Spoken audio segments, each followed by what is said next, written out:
दोस्तों, गौतम बुद्ध की शिक्षा हर किसी के जीवन को नई दिशा दे सकती है। अगर आप भी इसे मानते हैं तो कमेंट में नमो बुद्धाय लिखना मत भूलिए। एक समय की बात है, एक नगर में एक व्यापारी रहता था।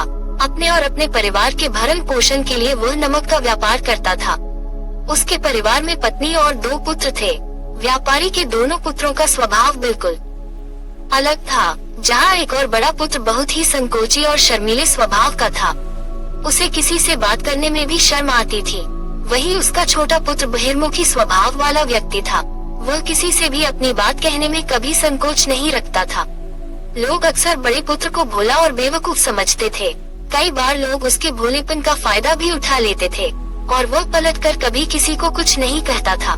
व्यापारी अपने पुत्र के स्वभाव के कारण बहुत अधिक नाराज होता था। बातचीत न कर पाने और शर्मीले स्वभाव के कारण व्यापारी ने कई बार अपने पुत्र की पिटाई भी कर दी थी। हालांकि इस वजह से उसके पुत्र का स्वभाव सुधरने की बजाय और भी खराब हो गया। बचपन से ही बड़ा पुत्र बेहद परेशान रहने लगा था। उसके अंदर आत्मविश्वास की कमी हो गई थी।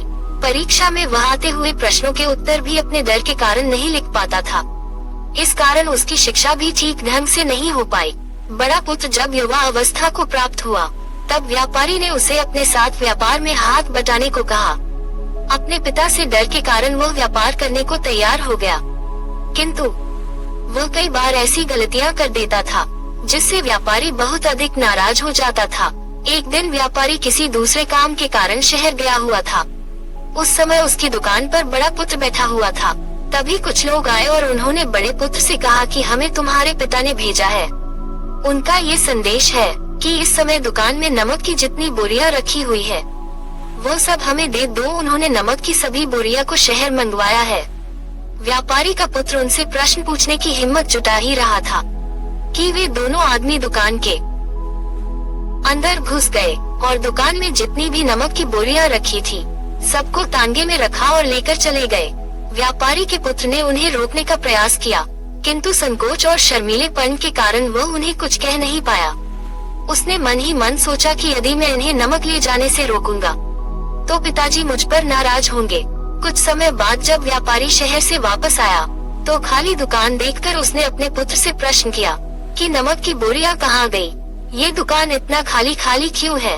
तब बड़े पुत्र ने धीमे स्वर में कहा कि कुछ लोग दुकान पर आए थे और उन्होंने मुझसे कहा कि आपने नमक की बोरियों को शहर मंगवाया है, और दुकान में से सारी बोरियों को निकाल कर लेकर चले गए।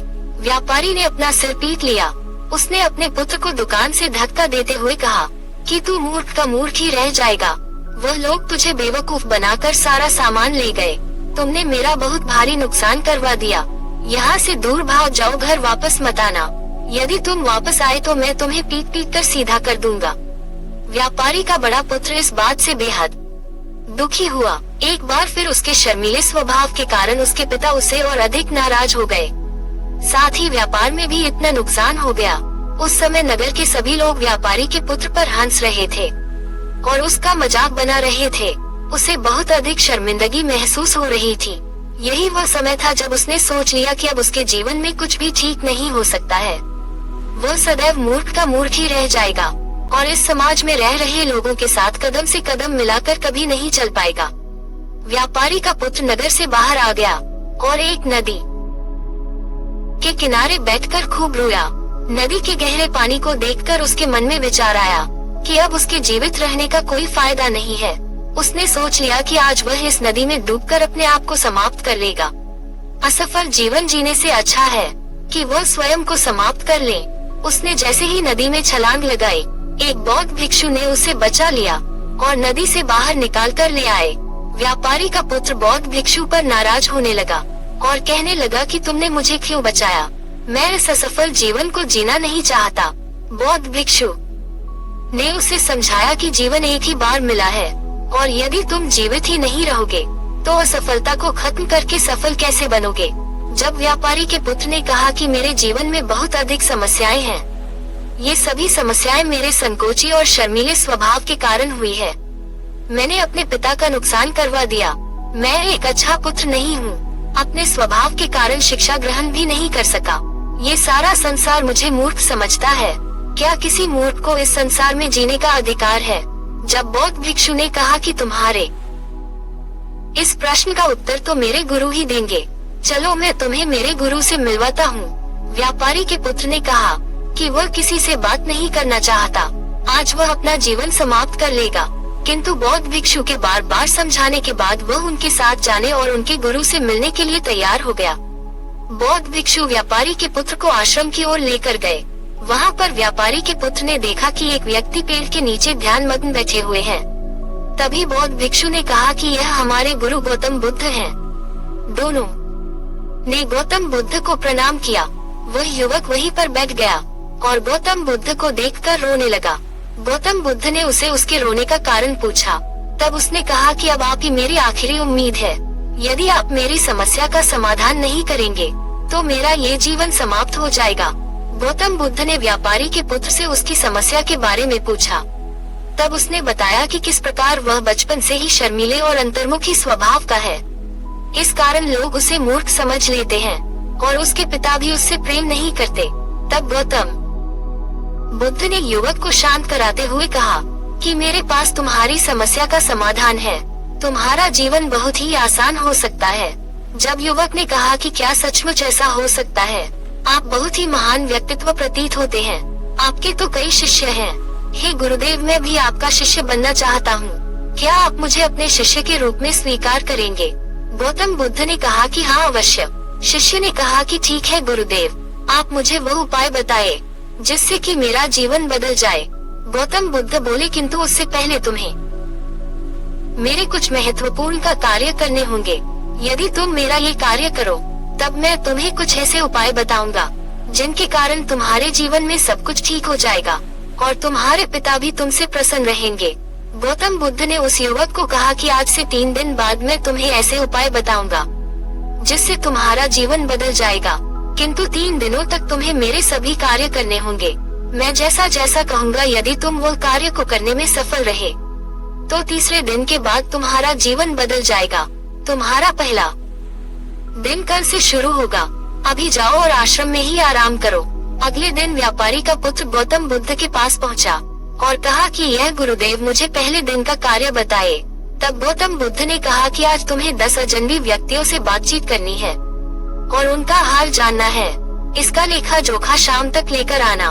व्यापारी के पुत्र को बड़ा ही संकोच महसूस हुआ, किंतु उसने गौतम बुद्ध को हाँ कह दिया और वहाँ से निकल पड़ा 10 अजनबी लोगों से बातचीत करने। शुरू में उसे बहुत अधिक संकोच हुआ। कई लोग तो उसे डांट कर भगा देते थे। उसके सामने अपना जीवन बदलने का यही एक उपाय था। आखिरकार कोशिश करते हुए उसने 10 अजनबी लोगों के नाम और उनके व्यापार का लेखा जोखा प्राप्त कर लिया।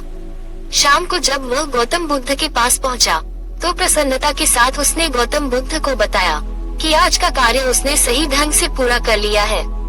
कुछ लोग तो उसके मित्र भी बन गए हैं। दूसरे दिन फिर वही युवक गौतम बुद्ध के पास पहुंचा। तब गौतम बुद्ध ने कहा कि आज का कार्य है, तुम आश्रम में रह रहे 10 शिष्यों को संबोधित करते हुए उन्हें जल के उपयोग के विषय में पढ़ाओ। गौतम बुद्ध की बात सुनकर व्यापारी का पुत्र हक्का बक्का रह गया। उसने कहा कि आप मुझसे किस प्रकार का कार्य करवा रहे हैं? मैं अपनी शिक्षा ठीक से पूरी नहीं कर पाया हूँ, मैं ये कार्य नहीं कर पाऊंगा। तब गौतम बुद्ध ने कहा कि ठीक है, तब मैं तुम्हें उपाय भी नहीं बताऊंगा। व्यापारी के पुत्र ने प्रार्थना करते हुए कहा कि आप जानते हैं मेरी शिक्षा अधूरी है, फिर मैं किस प्रकार बालकों को शिक्षा दे सकता हूँ? गौतम बुद्ध ने मुस्कुराते हुए कहा कि यहाँ सिर्फ मैं जानता हूँ कि तुम्हारी शिक्षा अधूरी है, वो बालक नहीं जानते। तुम रोज अपने जीवन में जल का उपयोग करते हो, यही सब बातें जाकर बालकों को बतानी है। आखिरकार व्यापारी के पुत्र के पास कोई रास्ता नहीं बचा। हिम्मत जुटाकर वह उन बालकों के पास पहुंच गया। शुरू में तो उसके हाथ पैर कांप रहे थे, किंतु आखिरकार उसने जल की विशेषताओं के बारे में बताना प्रारंभ कर दिया। उसने बालकों को जल की 5 विशेषताएं बताए और जल्दी से वहाँ से भाग आया। गौतम बुद्ध के पास आकर उसने कहा कि बहुत अधिक डर लग रहा था, किंतु मैंने बालकों को जल की 5 विशेषताएं बता दी है। गौतम बुद्ध ने कहा कि जाओ एक बार फिर कोशिश करो। व्यापारी के पुत्र ने एक बार फिर हिम्मत जुटाई और बालकों को जल के विषय में पढ़ाना शुरू किया। इस बार व्यापारी के पुत्र को बिल्कुल डर नहीं लग रहा था।